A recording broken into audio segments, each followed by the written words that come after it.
The following presentation is brought to you by the Realm Network.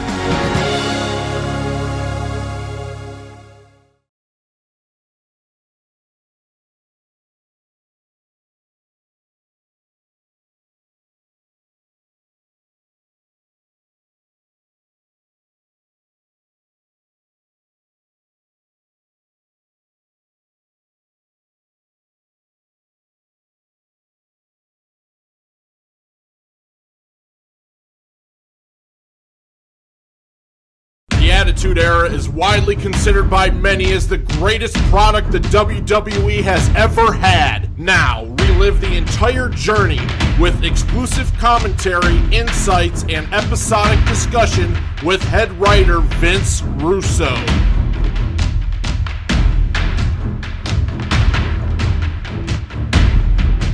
I cried 2 times watching this show this morning. I literally cried, Jeff. I had to take off my glasses and wipe my eyes, knowing that wrestling is never going to get any better than that. And you know, the tears were twofold for me. Number one, I think it was, the pride in how good it was.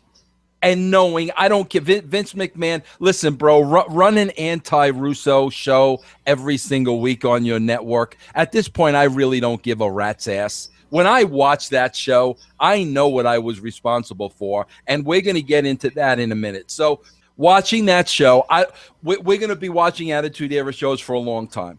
There's no question in my mind. This was the single most greatest episode of wrestling in the history of television. Period. End of story. And yes, I'm talking about AWA, WCW, NWA, Georgia Wrestling, whatever you want to throw in there, Jim Crockett Promotions, whatever you want to throw in the pot, I don't care. This was the single most greatest episode of wrestling we will ever see. There wasn't a better show before it. There will never be a better show after it. I guarantee you, and I promise you that. So with those two things, let's start talking about the show. And this is March 2nd, 1998. If you haven't watched it, I would pause this video right now, go watch it, and then come back. We open up the show with DX coming to the ring. So they talk about again how the road to WrestleMania is now, WrestleMania is now X-rated. That's DX's stamp on the upcoming WrestleMania. Triple H, he goes to cut a promo on Owen Hart because they have a European Championship match coming up at WrestleMania. And then he said he's going to cut through him like a hot knife through butter. And then speaking of knives, ladies, I got a utensil I'm sure you'd kill to get in your drawers. I love that line, man. I popped huge for that. Michaels gets on. He says that DX is going to make Mike Tyson an offer that he cannot and will not refuse. And if he makes the wrong decision, he will never, ever forget DX. At this point, Michaels turns his attention to Stone Cold. Says to lace up your dancing boots because tonight he's going to boogie to the sounds of sweet chin music. And then Austin comes out. He gets face-to-face with Michaels in the ring. And the lights go out and Kane's music hits. And DX got out of Dodge. They were gone. We know from last week that Austin and Kane are set up for tonight. So Paul Bearer says that Stone Cold won't have to worry about WrestleMania because tonight Kane's going to send him straight to hell. They walk off, the lights come back on, and Austin he grabs Michael Cole's headset, gets on the commentary team, says he wants a hot dog and a cold beer because he's going to whoop Kane's ass tonight. Says Mike Tyson can put on a set of gloves and he'll knock him out too. You watch this, man, like you believe what he's saying. Like I believe he wants to kill Mike Tyson at this point. So JR says Tyson's on his way, talks about a mystery celebrity at WrestleMania, and that we'll have news on LOD. Before a word was said, JR says Tyson is on his way to the arena. Steve Austin is in the house. He's setting the stage. Bro, I love the fact I'm laughing, bro, because they declare WrestleMania X-rated, right? That really must have hurt the buy rate, don't you think, Jeff? Okay, Jeff, here, let me explain to you again the Vince Russo influence. I'm sure Vince McMahon came up with this line, the filter. I'm sure Cornette came up with this line. At the time, Kiss Lick It Up is out. And there is a song on Lick It Up. Anybody can go listen to it. It's called Fits Like a Glove. Okay? And Gene Simmons' line in the song is, I'm going to sing it to you, Jeff, okay? And when I go through her, it's just like a hot knife through butter. So that Vince Russo, who has no influence whatsoever on any of these shows, that's where Triple H's line came from. So just like a hot knife through butter. Thank you, Gene Simmons, Paul Stanley. Bro, here's the thing. You see Shawn Michaels come out here, okay? You see Seth Rollins come out last night. Bro, Shawn comes out here and looks like a bona fide movie star. A bona fide, you could have never seen him before in your life. The way this guy comes out with the sports jacket and the cowboy hat and the way he carries himself, he's somebody. You know he's somebody. Shawn Michaels is a movie star. He comes out like a movie star. Bro, there's so many signs in the crowd you can barely see the ring. The signs aren't even behind them. The signs are in front of them, in the front part of the ring. You can barely see the people in the ring because there's so many signs in the arena. Austin comes out, lights out, Kane. Bro, I was not expecting this. I did not remember this. So when Kane came out, like I wrote my notes, I wrote Jesus. Wow. You know what I'm saying? I mean, like Austin and DX wasn't enough. We're going to put Kane on top of this now. But, bro, here's the beauty of it, Jeff. We're following up last week's story. Remember last week's story? Paul Bearer called out Austin. We didn't forget that because it's a new show. We're following that up. That's why it was fitting for Kane to come out. Kane comes out, a follow-up from last week. Austin goes on the headsets. Shane and Tyson arrive at the building. You can watch any network show. I don't care what channel it's on. CBS, NBC, ABC, Fox. It doesn't matter. There's a hook going into every commercial. Every single commercial. Every single show. It doesn't matter what the show is. Here you have Shane and Tyson just show up. That's your hook. You have to come back. Why doesn't that rule apply to WWE? Why did they just go to commercial break and they don't hype what's up next? They don't tease anything important up next. It's like they don't care. It's like why does that rule apply to NBC? But it doesn't apply to WWE. We get a recap of what happened last week in the parking lot with the New Age Outlaws driving away and then Cactus Jack and Chainsaw Charlie attacking them in the car. So the Outlaws come out and they're wearing neck braces. And there's already a dumpster out ringside. Road Dogg, I think it was Road Dogg, says it just seems to follow them everywhere they go. And then he said they're pressing charges for murder in the first degree. And I laughed so hard at that. So then we see the camcorder footage. Road Dogg was filming last week, so we see that footage, which of course is just a bunch of blurry, shaky stuff, but we hear the chainsaw and we hear Cactus yelling. So then Road Dogg says that they have a doctor's excuse that they don't have to wrestle tonight. So then Commissioner Slaughter gets on the big screen, says they're not hurt, and he's ordering them to wrestle, and they have to defend their tag team championships. So there's a ref in the ring, and DOA comes out as their opponents. The fight ends up going outside. And then Cactus Jack and Chainsaw Charlie pop out of the dumpster to an enormous pop. Crowd loved this. So then the Outlaws, they run off and they get counted out. And you forget one very important thing. What was the very last thing? I don't remember. A sable hook. Oh yeah. I didn't get to that. Yeah. That's simple. Let's get a shot. Let's get a 10-second shot of Sable looking in the mirror. That's simple, bro. Jeff, I got to tell you, I'm not kidding anybody. I hope people don't think like I go back and watch these shows and like mark out over the stuff I wrote because I had not seen this show since it aired. Bro, I did not know Cactus and Chainsaw were in the dumpster. Yeah, so I didn't remember it. Yeah, that popped me huge. I mean, that popped me huge. But again, bro, it's like I love the way I love the way Road Dogg referred to. He had a note from Mrs. Horseshack, which I thought was, very entertaining. Hey, Jeff, I got to ask you this. Now, you're seeing more and more Sable, right? And I know you got this Becky Lynch thing, right? Like, do you still, like, when you see Sable, like, are the feelings still just as strong for Becky? You want to talk about changes? Yes. The women are now looking like wrestlers instead of looking like models. But I just like different chicks, man. So, yeah, it doesn't affect my my fetish for Becky Lynch. So then Mero comes out for his match, and he thinks he's coming out by himself, and Sable sneaks out a few minutes later. So then we have Mero and Tom Brandi, and Luna comes out during the match. She helps Mark Mero win the match by grabbing Tom Brandi's leg when he's going off the ropes. This distracts the referee, allows Mark Mero to hit a low blow on Tom Brandi and then hit his TKO and get the win. So JR immediately wants to know, why is Luna helping Mero? So then Luna plants a kiss on Mero, which enraged Goldust, and he comes out, not even in any ring attire. You know, he's wearing his Dustin Rhodes clothes. He comes out, nails Mero from behind. So then Luna starts attacking Mero. So now we see that it was a setup. And then Sable comes out. She drags Luna off Mero, starts whooping her butt, which, man, Luna made Sable look great. You know what I mean? Bumping for her like that. So the referees break up the brawl, and then Mero starts yelling at Sable for helping him out, and she shoves him down. I get a kick every time she shoves him down. You know, he's bumping, going crazy. His wife kicking his butt in the ring. I love that. So she shoves him down and leaves. And one thing I wrote before we get your thoughts on this, actually before that ended, Mero calls Sable back in the ring and then he runs from her.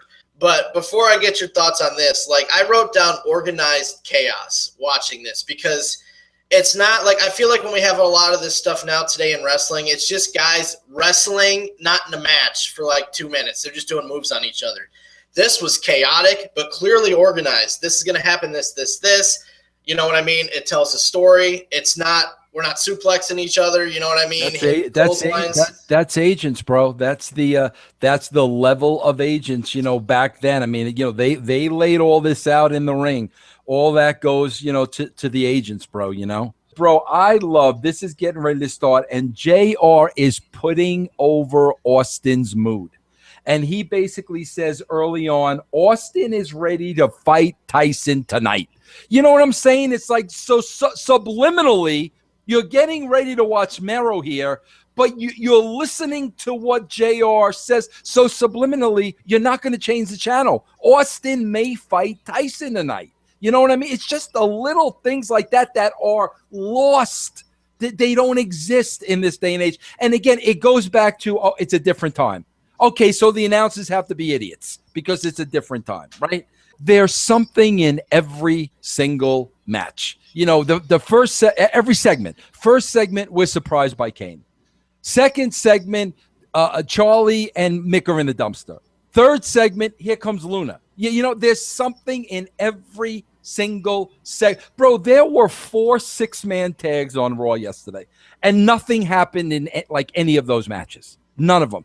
Every segment, something happened. So that's why Luna comes out. Bro, the greatest sign of the night was in the crowd. Tyson fears literacy, which I thought was tremendous. A tremendous sign.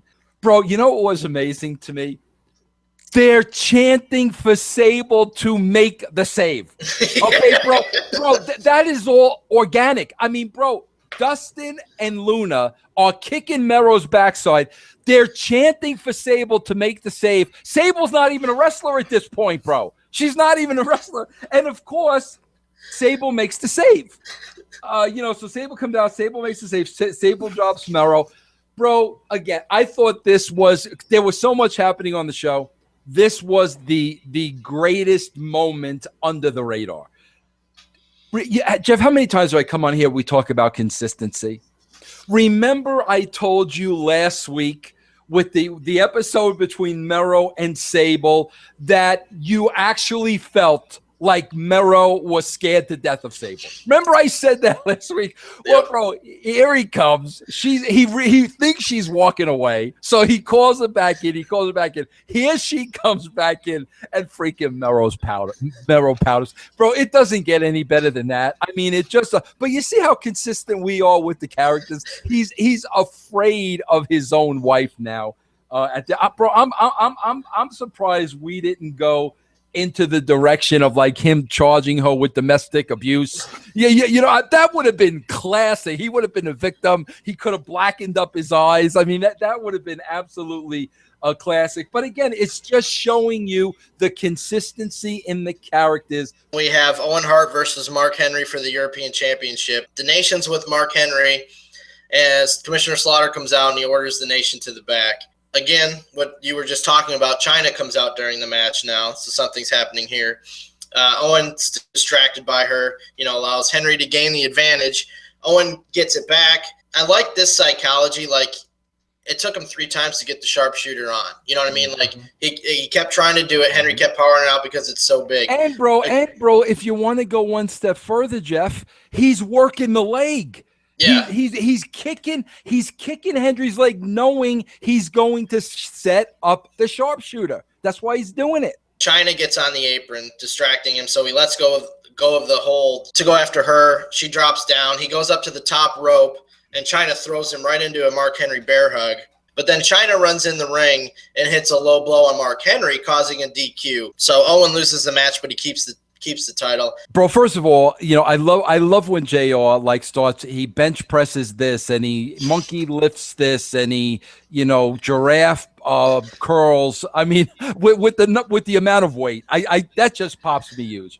But bro, I love JR said here that China is more dangerous than Paula Jones on a witness stand because of what's happening at the time. I just put that. I thought this was a very good finish because it made sense. Mark Henry gets DQ'd, but they saved the title. For Hunter going into the pay-per-view. So I really like the finish. Obviously, I can't remember who the agent was, but I like the finish of the match. We see Vince McMahon talking to Mike Tyson backstage. Yep. And then we have a 6-man, which is the Headbangers, who are now the NWA tag champs from they won the titles last week. They're teaming with Taka versus the Rock and Roll Express and Barry Windham, and Jim Cornette's out there with them, of course. So the Headbangers cut a promo, and Thrasher talks about watching them when they were growing up, but, Mosh says it's not the 80s, it's 1998 now. Originally, and this is very rare for the WWE, they missed the finish. You know what I mean? The cameras totally missed the finish. This never happened. This was like a WCW happened all the time, but never here. So the babyfaces got the win, but they did show the finish in the replay, which was, Cornette went in the ring with the racket and Thrasher ended up getting it from him and he hit Gibson over the head for the win. So anyway, after the match, Cornette's all throwing a fit, demands them to put the NWA belts up against the Rock and Roll Express next week. The one thing I got out of this, Jeff, how special was Taka's move from the top to the outside? How spectacular was it? Because there was nothing else like it on the whole show. Yeah, you know what I'm saying? So, even I myself, I watched that and I was like, holy crap, because we didn't see 100 of them. We only saw that one, and just because that one was the only one we saw, even though it was a great spot, it felt 10 times greater because it was the only one of the night, which today you'll see that move in 10 times on Raw, 10 times. So as we're going to commercial, we hear Tyson's next. So Vince McMahon comes in the ring, introduces Mike Tyson. Tyson comes out with a couple buddies. Vince, he asks him a few questions. He asks him if he's going to be the enforcer or is Austin going to enforce his own rules, which he doesn't even let Tyson answer. And then he goes to the second question. He asks Tyson who he thinks is going to win the match. At this point, DX's music hits and they come out. So here comes all the referees and the WWF officials. They're, no, you're not messing this up. They're trying to keep him from getting in the ring, which obviously they don't do. So Michaels gets the mic and he's, face-to-face with Tyson, and he says, we're going to make things real clear. We're not here to disrespect you like Austin did. We're here to call you out face-to-face. Tyson says, let's do it right now. HBK says, clear the ring, and we'll handle this man-to-man. So you can see the irritation on Vince McMahon's face. Like, every time I get Tyson in the ring, somebody is screwing this up for me. So Vince doesn't want to leave the ring. Triple H is making him leave the ring. Everybody leaves the ring. So they're face to face. They're poking each other. They're shoving. They're saying words. And then Michaels rips off Tyson's WWF shirt that he was wearing to reveal a DX shirt underneath. And the timing when the music hit with this was just amazing. Like, shirt ripped off, boom, DX music hits. I loved it. They all hug and celebrate. So Mike Tyson's now joined DX. Shawn Michaels is crotch chopping Vince. He's all pissed off and leaves. Michaels says he's the man that runs the show. And then I love the shot at the end of Vince McMahon just standing on the stage, just staring. And sometimes you don't have to be all animated to show your emotion. You can just stand there and do a look like he did.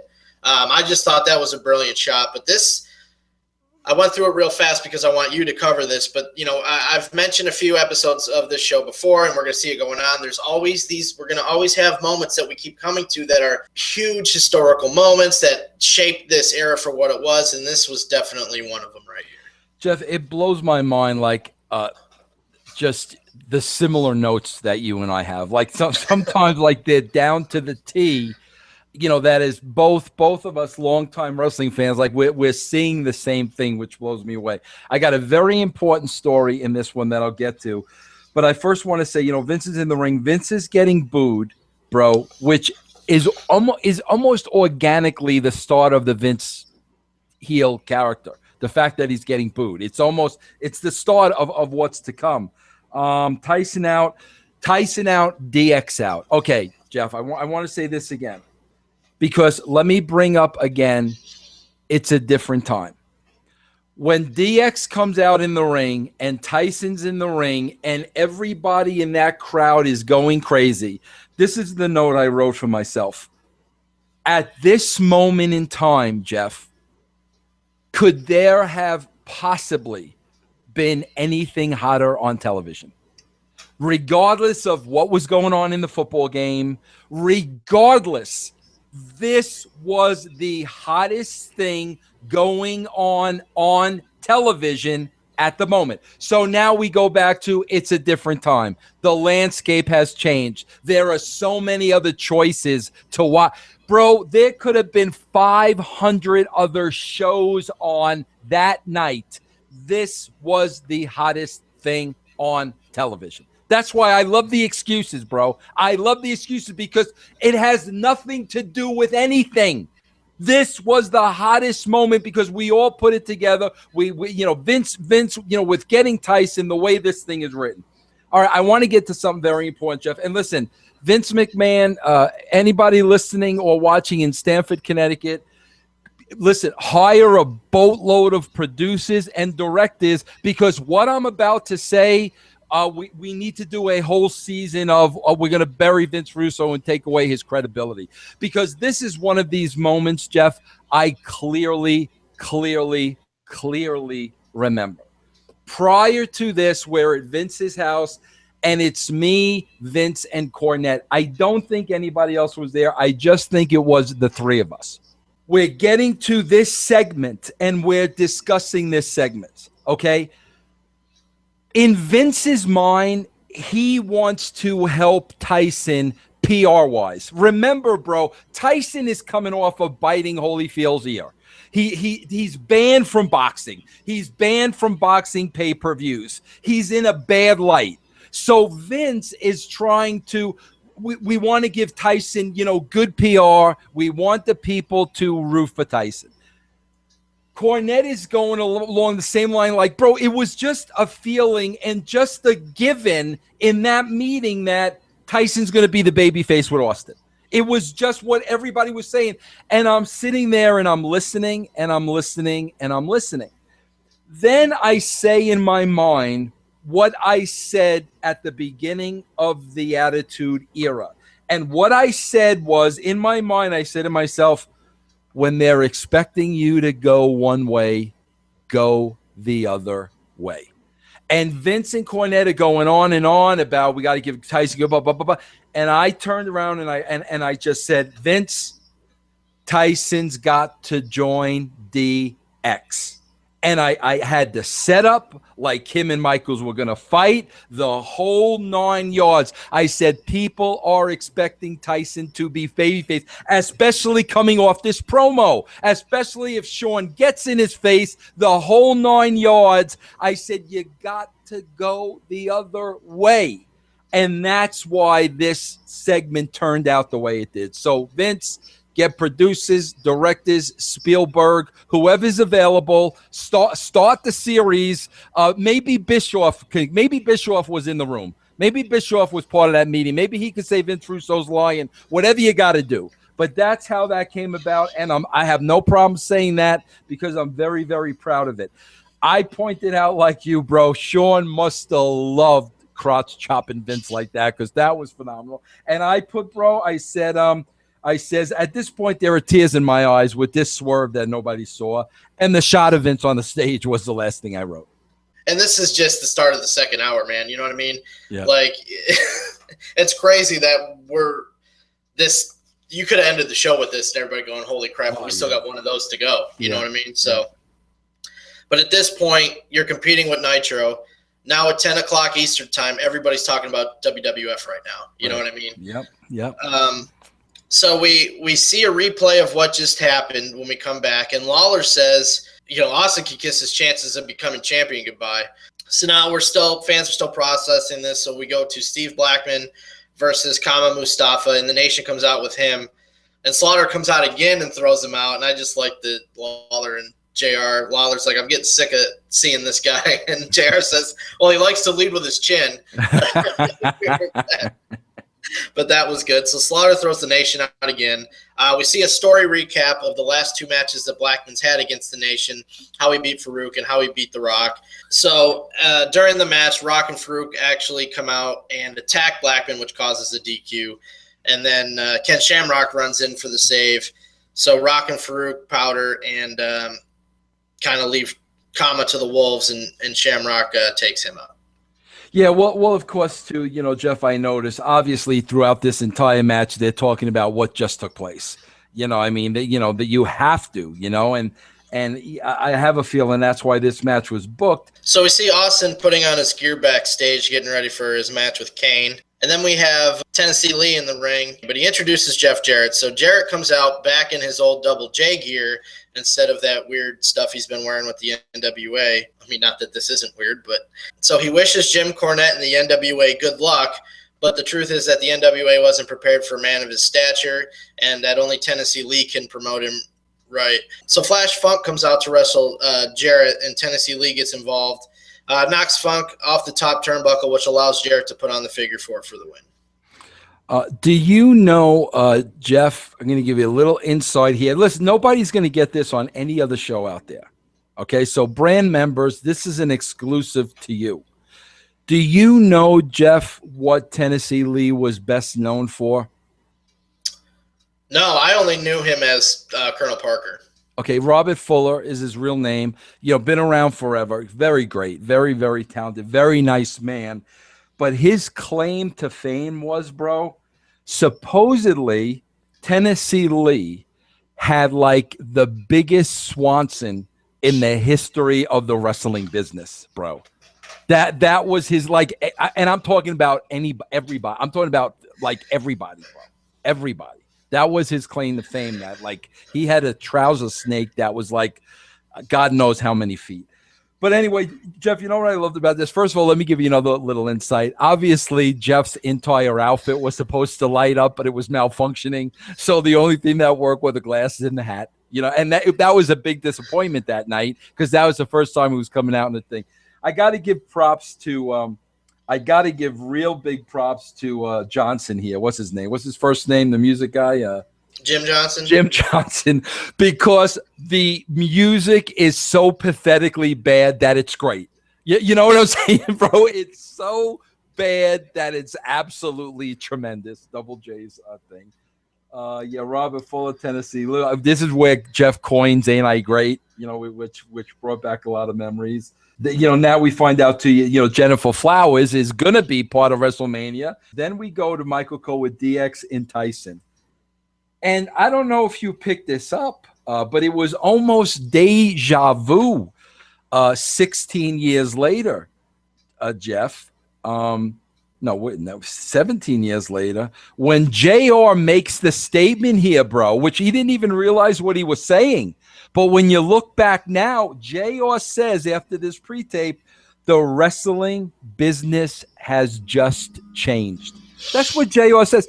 Now, does that sound reminiscent to another very bold statement like made within the last 6 months or so? Yeah, I thought the exact same thing I was mildly disappointed that JR didn't say landscape. Oh, bro, that would have been incredible, bro. Bro, listen, if he would have said landscape, and then at that point, if anybody would have denied that there wasn't a God, yeah, you know what I'm saying, bro? If he would have said, but bro, does that right there not signify how times have changed? You got the biggest thing in the history of the wrestling business, and JR says the wrestling business has just changed. Then you get like what isn't even a small squeaky fart in church, and the landscape has changed. Oh, bro, I love this. This is tremendous. Go ahead. What do we got? Yeah, so the Jennifer Flowers stuff, and I think it's at WrestleMania when The Rock interviews her, and it's freaking hilarious. I don't know if you remember shooting I don't remember it, but I got to watch it. Yeah, I think it's at WrestleMania. And then we had a nice LOD package, and of course, there's a Kane tease. But, Kane comes out, and Bear said it was a shock heard around the world when Tyson joined DX, but it's going to be a shock for Austin when he wakes up in the morning laying next to The Undertaker in the pits of hell. I like that line. Austin sees Triple H just chilling at the side of the stage, so he goes after him, which was a setup, allows Shawn Michaels to come behind and lay him out with the sweet chin music on the stage. And I like that he said he was going to do this at the beginning of the show, and then he did it. You know what I mean? The heel's getting heat on the babyface. Michaels lays him out. Austin does not get his upcomings on this show. He gets nothing back. Michaels leaves at the end of the night, getting one over on Austin, which was great. So DX, they lay him out and they leave. And Austin gets up, after getting checked on, and he heads to the back. And JR says, "We'll be right back." So there's a hook. Yeah. I mean, give me a break. So Kane's in the ring. We're supposed to have a match. Austin's laid out, and now he's going looking for DX. We'll be right back. Who's changing the channel? You know what I mean? So when we come back, very important storyline note. JR says DX has left the building. Okay, they have to. You can't believe that they're still there and nothing happens. So they have to leave the building. But Austin doesn't know, and Austin is still raising hell backstage. So I really like that. So Kane and Paul Bearer are still in the ring, and he asks Kane to get the ring bell. And then Kane choke slams a plant or something, a fan. I got a kick out of that. Kane totally kicks this guy's ass. So then Kane brings the bell and the timekeeper. Wait, before you get to that though, bro, we see Kane chokeslam somebody, but then we go through a second one where they're talking about Kane is beating up a kid, but they're never showing it, bro. Which is they're leaving it to your imagination. But can you imagine those words being uttered on the show today? That a Brock Lesnar is beating up a kid. You know what I'm saying? But I thought it was beautiful, bro, the way they didn't shoot it, and the announcers were talking about. So it was leaving it all up to your imagination. So Kane brings the bell and the timekeeper into the ring, and Paul Bearer says they need to pay respects for the Undertaker and that they need to toll the bell 10 times in memory of the Undertaker. So, of course, the timekeeper complies. And Paul Bearer says you need to do one more for yourself. Kane choke slams and tombstone him, which was great. And then so Paul Bearer says Kane has one tombstone left and he's not quite finished yet. So who's it going to be for? He calls Jerry Lawler the Queen. He says JR. He demands somebody to step up. So the Undertaker's bell at the beginning of his music hits. The music doesn't play, but just the bell constantly. Dong, dong, dong. The purple lights are coming on. A nice delay here, building anticipation. And Paul Bearer keeps telling Kane, it's not him. It's not him. So the bell keeps dinging, dinging, dinging. And then Undertaker's video finally hits in a lightning bolt. It reveals a coffin on the stage, and a lightning bolt shoots down, explodes the coffin, and then the Undertaker is laying there in the coffin, and he sits up. And he says he's welcome to hell now, Kane, and the demon that will lead you into eternal damnation. Taker knows the truth. The reason why he's been gone is because he's been soothing the souls of his parents and explaining why he has to do the one thing he promised he'd never do. Kane does his fire gimmick and shoots fire on the stage, and the Undertaker just walks right through it, saying he'll walk through the fires of hell to face Kane, and says at WrestleMania 14 there won't be anyone to save Kane, that he will rest in peace. And we go off the air with that. I love when Paul Bearer's looking for the next victim. Who's next? Who's going to be next? Who's And Lawler says, JR, I'll just be over here. Bro, like, just classic freaking Lawler, bro. Bro, listen, here's something I had to make a note of. Again, I want to get back to, oh, Vince, if you're so great, why didn't you get WWE ratings at TNA? Okay. Bro, the lightning hitting the coffin.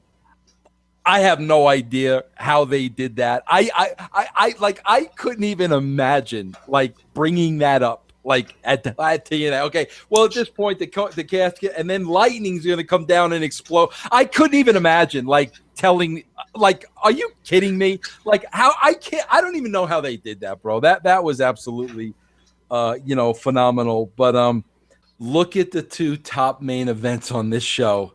How they're set up going in.